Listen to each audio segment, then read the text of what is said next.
नमस्कार दोस्तों, स्वागत है आप सभी लोगों का एलईडी नॉलेज बैंक में। मैं अनिल पांडे अहमदाबाद गुजरात से आप सभी लोगों का तहे दिल से स्वागत करता हूं। मैं फिर से लेकर के आया हूं आज एक वीडियो आप सभी लोगों की रिक्वायरमेंट में। दोस्तों बताना चाहूंगा कि आज का वीडियो भी मदरबोर्ड पे है। मैं आज के वीडियो में ट्रेस आउट करके बताऊंगा कि मदरबोर्ड को कैसे फॉल्ट फाइंडिंग तह तक पहुंचे।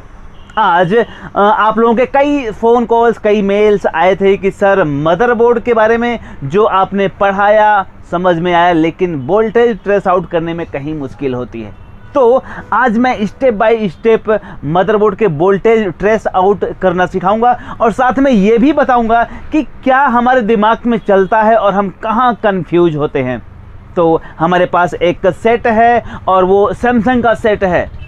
सैमसंग के सेट में ज़्यादातर सप्लाई अलग और मदरबोर्ड अलग होते हैं। जब हम उसका बैक लाइट का मदरबोर्ड और सप्लाई का वायर निकाल देते हैं तो ऑटोमेटिक बैक लाइट जल जाती है। पर यहाँ सैमसंग का सेट थोड़ा सा अलग है, कॉम्बो मदरबोर्ड लगा है। तो कॉम्बो मदरबोर्ड में उसकी जो पद्धति होती है चेक करने की, उसके जो प्रिंसिपल होते हैं थोड़ा सा अलग होते हैं ट्रेस आउट करने के लिए। तो आइए मैं उस कॉम्बो मदरबोर्ड में ट्रेस आउट करने की क्या क्या पद्धति है देखते हैं आज के वीडियो में। तो देखें, मेरे पास एक सैमसंग का सेट है और मैं आपको दिखाता हूं। इसका मॉडल नंबर देखें, थोड़ा सा नज़दीक आकर देखें। ध्यान रखिए, अगर चश्मा आप लगाते हैं तो चश्मा ज़रूर लगा लें। ये इसका मॉडल नंबर है और सेट मैंने खोल के रखा है और मैं आपको दिखाऊँगा। ये हमने सेट को खोला हुआ है। अब आप यहाँ देख पा रहे हैं ये कॉम्बो मदरबोर्ड है और सैमसंग का।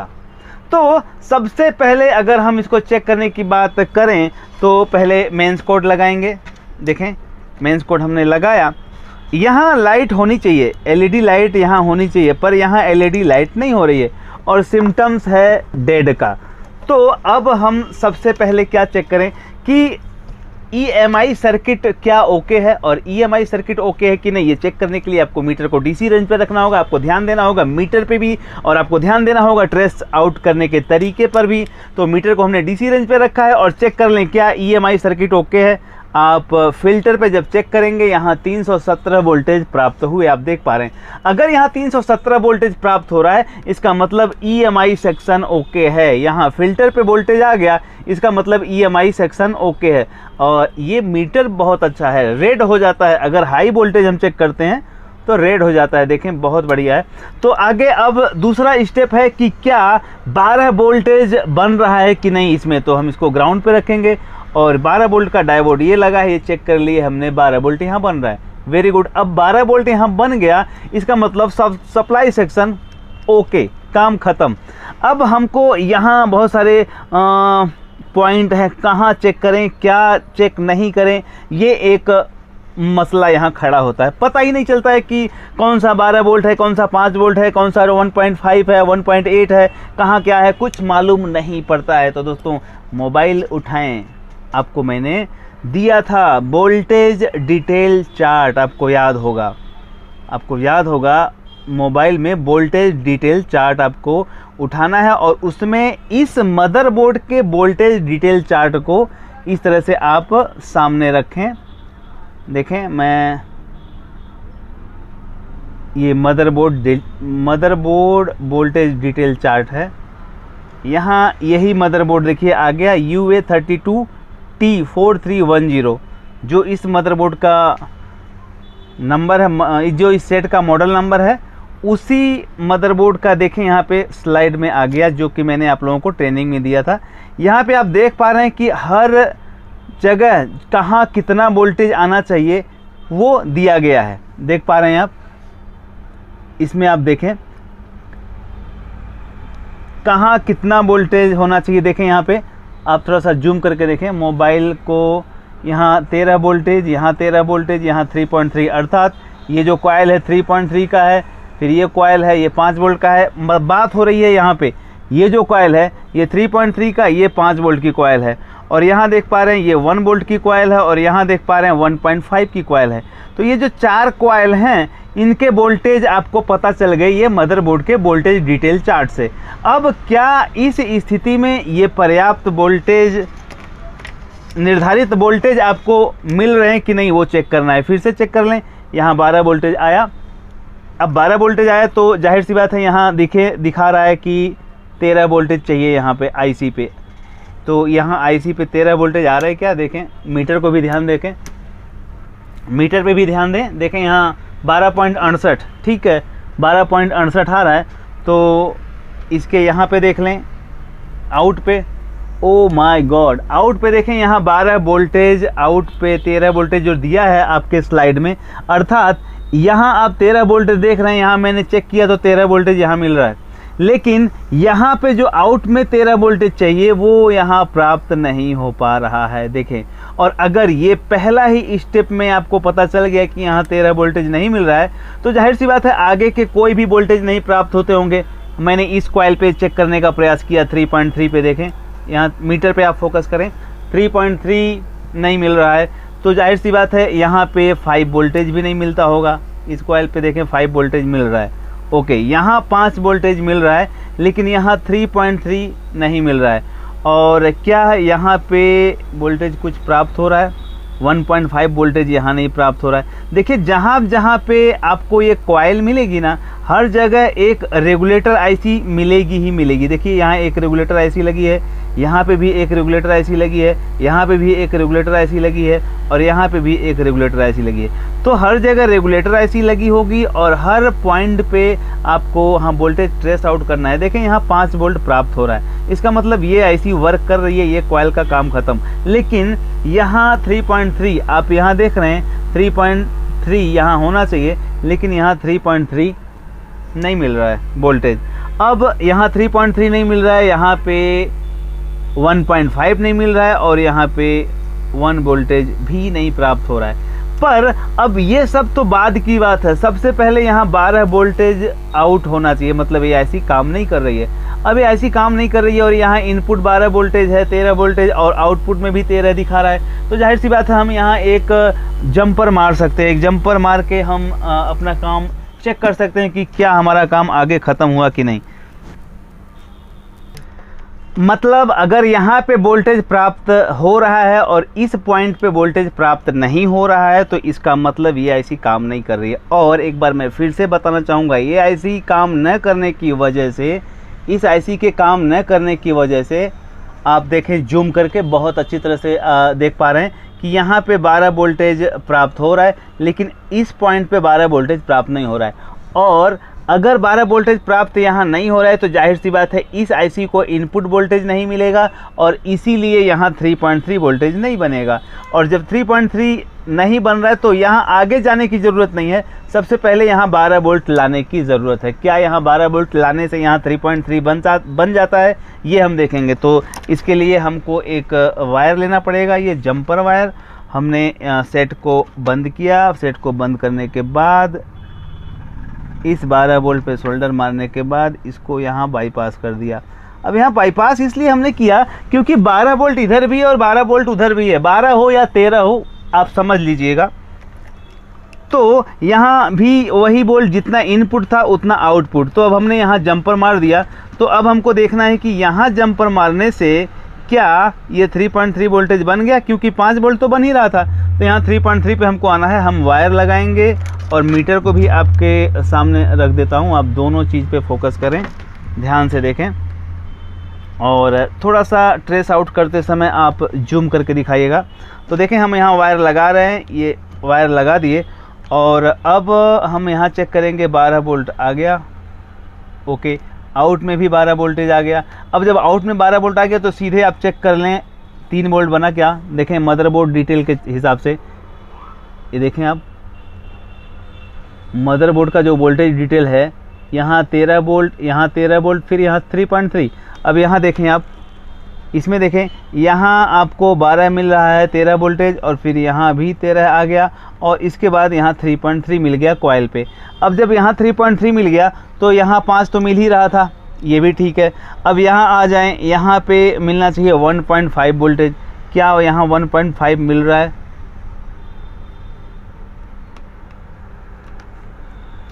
देखें यहाँ पे, ओ माय गॉड, यहाँ 1.5 वोल्टेज भी नहीं मिल रहा है। पर एक सवाल खड़ा होता है, क्या इस आईसी को 12 वोल्ट प्राप्त हो रहा है? देखें इस आईसी को थोड़ा सा जूम करके देखें, नज़दीक करके, इस आईसी पे 12 वोल्टेज प्राप्त हो रहा है। रेगुलेटर आईसी पे यहाँ जूम करके देखें 12 वोल्टेज यहाँ प्राप्त हो रहा है, लेकिन यहाँ कॉइल पे 1.5 वोल्टेज जो बनना चाहिए according to motherboard voltage detail chart, तो वहाँ 1.5 वोल्ट नहीं बन रहा है। तो अब ज़रूरत है हमें यहाँ 1.5 वोल्ट देने की। मतलब ये आईसी ख़राब है। अब ये आईसी ख़राब है तो आईसी तो मिलेगी नहीं, लेकिन हम इस बक कन्वर्टर के माध्यम से 1.5 वोल्ट हम प्राप्त कर सकते हैं। देखें, हमने फिर से सप्लाई को निकाला और इसको हम 12 वोल्ट देंगे और इससे हम 1.5 वोल्ट निकाल लेंगे। 12 वोल्ट के लिए आपको पता है कि यहाँ 12 वोल्ट है, तो हमने क्या किया, ध्यान से देखें थोड़ा। 12 वोल्ट पे हमने इनपुट ले लिया इस बक कन्वर्टर के लिए, और यहाँ हमने कहीं पे भी ग्राउंड दे दिया, ये ग्राउंड लगा दिया। अब ये 12 वोल्ट और ग्राउंड हमने यहाँ लगा दिया। अब सवाल खड़ा होता है कि हमने ये 1.5 वोल्ट पे इसको सोल्डर मार दिया। 1.5 वोल्ट वाले पॉइंट को हमको यहाँ शॉर्ट कर देना है, क्योंकि आपको इसके बारे में तो अच्छी तरह से पता है कि जब ये 1.5 वोल्टेज लेना हो तो 1.5 वोल्टेज पे हम जंपर मारेंगे। अगर 2.5 वोल्टेज लेना है, 1.8 वोल्टेज लेना है, सारे जो वोल्टेज की आवश्यकता है वो वोल्टेज हम यहाँ से प्राप्त कर सकते हैं। तो हमने यहाँ पे ज़रूरत है 1.5 वोल्टेज की, और यहाँ 1.5 वोल्ट की इसलिए ज़रूरत है कि मदरबोर्ड वोल्टेज डिटेल चार्ट ये कह रहा है कि इस कॉइल पे 1.5 वोल्टेज की ज़रूरत है। देखें आप, इस कॉइल पे 1.5 वोल्टेज की ज़रूरत है। तो अब हम क्या करेंगे, 1.5 वोल्टेज पे हमने इसको मार दिया है, तो यहाँ चेक कर लें कि क्या यहाँ 1.5 वोल्टेज बन रहा है, चेक करें। और हमने सबसे पहले सप्लाई लगाया और यहाँ पे चेक करेंगे कि क्या 1.5 आ गया। देखें मीटर में 1.5 वोल्टेज आ गया, ठीक है। अब हम यहाँ वोल्टेज नहीं मिल रहा है, तो यहाँ वोल्टेज लगाने से पहले एक चीज़ और आपको ध्यान देना है।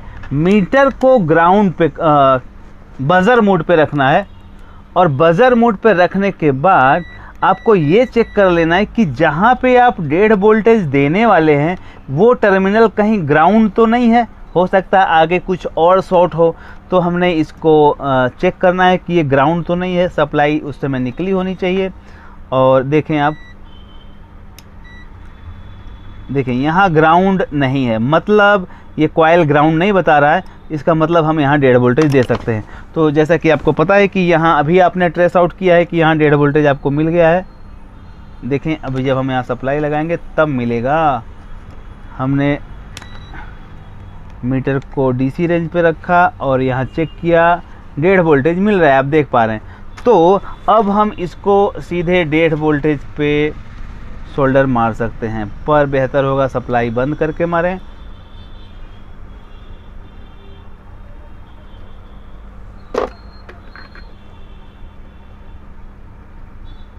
देखें, हमने 1.5 वोल्टेज पे मार दिया। अब 1.5 वोल्टेज मारने के बाद 1.5 वोल्टेज पे ये बक कन्वर्टर लगाने के बाद थोड़ा सा जूम करके दिखाएं। यहाँ देखें, मैंने 1.5 वाले पे शॉर्टिंग किया है, और यहाँ शॉर्टिंग करने से हमको यहाँ 1.5 वोल्ट प्राप्त हुआ। तो अब हम चेक करते हैं कि क्या यहाँ 1.5 वोल्टेज बन गया कि नहीं। तो हम सप्लाई लगाएंगे कुछ इस प्रकार, मीटर को डीसी रेंज पे रखना है और चेक करना है कि क्या यहाँ 1.5 वोल्टेज मिल गया। देखें, यहाँ 1.5 वोल्टेज मिल गया, और यहाँ पे भी आप इसमें देख लें, आप वोल्टेज डिटेल चार्ट में जो मैं दिखाने का प्रयास कर रहा हूँ, यहाँ पे भी आप देख पा रहे हैं कि 1.5 वोल्टेज इस कॉइल की वैल्यू है। इस कॉइल पे 1.5 वोल्टेज आना चाहिए। कौन सी कॉइल? जो कॉइल इस यहाँ लगी है दोनों आईसीओ के बीच में। यहाँ पे ये 4 कॉइल देखें, 4 कॉइल के बाद एक कॉइल ये पड़ी है, वहाँ 1.5 वोल्टेज शो कर रहा है। अब यहाँ नज़र घुमाएं, यहाँ मेन पे आ जाएं, यहाँ 4 कॉइल लगी है और वहाँ जो ये कॉइल लगी है इस पे 1.5 वोल्टेज होने चाहिए। तो अब यहाँ मीटर में भी देखें 1.5 वोल्टेज प्राप्त हो गया। मीटर में देखें, अच्छी तरह थोड़ा सा दिखाएं, 1.5 वोल्टेज प्राप्त हो गया। अब यहाँ तक काम खत्म हो गया। यहाँ पे आ गया 3.3 वोल्टेज, यहाँ पे 5 वोल्टेज पहले से आ रहा था, यहाँ पे 1.5 वोल्टेज नहीं आ रहा था, तो आपने बक कन्वर्टर लगा दिया 1.5 वोल्ट आउट करके। अब सवाल खड़ा होता है कि यहाँ 12 वोल्टेज, क्या 12 वोल्टेज यहाँ प्राप्त हो रहा है? देखें तो ये पॉइंट है 12 वोल्टेज का, देखें यहाँ 12 वोल्टेज भी प्राप्त हो रहा है, क्योंकि जब हम यहाँ बाईपास कर दिए तो यहाँ 12 वोल्टेज तो आ ही जाएगा। तो अब बचता है ये 1 वोल्टेज, एक कॉइल और है जहाँ पे 1 वोल्टेज होना चाहिए। तो क्या यहाँ 1 वोल्टेज बना? देखें आप, नहीं बना। ओके, तो अब हमको चेक करना है कि क्या इस आईसी को 12 वोल्टेज मिल रहा है। 5 वोल्टेज मिल रहा है यहाँ पे 2 वोल्टेज, यहाँ पे 12 वोल्टेज। आप देख पा रहे हैं यहाँ इस आईसी को 12 वोल्टेज मिल रहा है, लेकिन ये 1 वोल्टेज आउट करना चाहिए यहाँ पे, तो ये आउट नहीं कर रहा है। तो इसका मतलब हमको एक बक कन्वर्टर और लगाना पड़ेगा और 1 वोल्टेज यहाँ से ले करके यहाँ बाईपास करना होगा। लेकिन 1 वोल्टेज मिलने का कोई इसमें ऑप्शन नहीं है। 1.2 वोल्टेज ये निकालेगा अगर दूसरा आप बक कन्वर्टर लगाएंगे। लेकिन अब हम यहाँ ये चेक करेंगे कि ये जो 1.1 वोल्टेज है, 1.2 या 1 वोल्टेज, ये मेन आईसी का कोर वोल्टेज होता है। मतलब जो ये मेन आईसी होती है, ये मेन आईसी में ही वो वोल्टेज जाता है 1.2 वोल्टेज। तो हमको यहाँ भी चेक कर लेना है एक बार कि क्या ये ग्राउंड तो नहीं बता रहा है, क्योंकि अगर 1 वोल्टेज हम तभी यहाँ देंगे जब यहाँ एक ग्राउंड नहीं हुआ हो। अगर मान लो आईसी शॉर्ट होगी तो ये ग्राउंड हो जाएगा। तो हम मीटर को बजर मोड पे रखें और चेक करें कि क्या ये ग्राउंड तो नहीं बता रहा है। तो जिस तरह से सबसे पहले हम यहाँ चेक किए थे कि क्या कहीं ये टर्मिनल ग्राउंड तो नहीं, क्योंकि अगर ये आउटपुट ग्राउंड होगा इसका मतलब आगे वो पॉइंट कहीं शॉर्ट है, चाहे आईसी हो चाहे कुछ भी हो। तो अब उसी तरह से हम इसके टर्मिनल को भी चेक करेंगे कि कहीं ये ग्राउंड तो नहीं है। ओ माय गॉड, आप देखें ये कॉइल ग्राउंड बता रहा है, ये कॉइल ग्राउंड बता रहा है। इसका मतलब ये मेन आईसी खराब है, सारी मेहनत बेकार गई, ये आईसी खराब। अर्थात अब ये ग्राउंड बता रहा है सीधे, आप देखें मीटर बजर पे कोई भी कॉइल ग्राउंड नहीं बता रहा है, क्योंकि हर कॉइल का एक मतलब होता है। अब चूंकि ये कॉइल ग्राउंड पे लगी है ऐसा नहीं है, आप वोल्टेज डिटेल चार्ट में देखें, यहाँ आप ध्यान हो तो देखें, यहाँ पे कॉइल पे बता रहा है 1 वोल्टेज, तो यहाँ 1 वोल्टेज होना चाहिए, जबकि ये ग्राउंड बता रहा है। अब अगर ये ग्राउंड बता रहा है तो इसका मतलब ये मेन आईसी खराब है, शॉर्ट है मेन आईसी। और इसके साथ में लगे वाले पीएफ भी ग्राउंड ही बताएंगे। देखें बिल्कुल ये पीएफ ग्राउंड ही बताएंगे सारे, क्योंकि मेन वोल्टेज ही ग्राउंड है तो आईसी खराब है, तो इसके लिए ये ग्राउंड बताएगा। कभी कभी क्या होता है कि ये पीएफ शॉर्ट हो जाते हैं, लेकिन यहाँ मैं कह सकता हूँ कि ये पीएफ शॉर्ट नहीं होंगे, क्योंकि 1 वोल्टेज की बात है, 1 वोल्टेज से ये पीएफ शॉर्ट नहीं होंगे। तो निश्चित रूप से ये यहाँ अगर ये कॉइल ग्राउंड बता रहा है तो ये आईसी खराब है। अब इसका रास्ता क्या है? इससे बेहतर तो ये होता कि हम स्टार्टिंग में ही ग्राउंड पे रख करके सारे कॉइल पे चेक कर लिए होते, तो हमको इतना मेहनत करने की ज़रूरत नहीं पड़ती।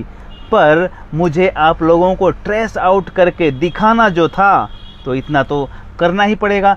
तो अगर हम इसको पहले ही चेक कर लें कॉइल पे, इस कॉइल पे ग्राउंड नहीं है, इस कॉइल पे भी ग्राउंड नहीं है, इस कॉइल पे भी ग्राउंड नहीं है, और इस कॉइल पे ग्राउंड है, तो ये 4 स्टेप में ही पता चल जाएगा कि शॉर्टिंग कहाँ पे है। पर यहाँ तक पहुँचने के लिए अगर हमको सारे वोल्टेज डिटेल चार्ट के अकॉर्डिंग पहुँचना है तो चेक करने का सही मज़ा आता है। तो अब यहाँ अगर ग्राउंड है तो अब इसका रास्ता क्या है? तो दोस्तों अब इसका रास्ता ये है कि ये मदरबोर्ड मर चुका है। तो मैं यहाँ कहना चाहूँगा, यहाँ आपने ट्रेस आउट में देखा कि 1 बाय 1 स्टेप बाय स्टेप हमने चेक किया, तो क्या क्या चीज़ें सामने आई। पहले 1.5 वोल्टेज नहीं मिल रहा था, हमने वहाँ बक कन्वर्टर लगा करके 1.5 वोल्टेज दिया। यहाँ 3.3 नहीं मिल रहा था, तो 12 वोल्ट का जब जंपर मारे तो वहाँ 3.3 आ गया, 5 वोल्ट पहले से बन रहे थे। तो अब उसके बाद जब 1 वोल्टेज की बात आई तो वहाँ पता चला कि ओ माय गॉड 1 वोल्टेज तो ग्राउंड बता रहा है। तो अगर पहले ही चारों कॉइल चेक कर लिए होते तो शायद और आसान हो गया होता। बहरहाल अब अगर वो शॉर्ट बता रहा है तो इसका मतलब ये है कि मेन प्रोसेसर ख़त्म है, मतलब ये बोर्ड डेड हो चुका है।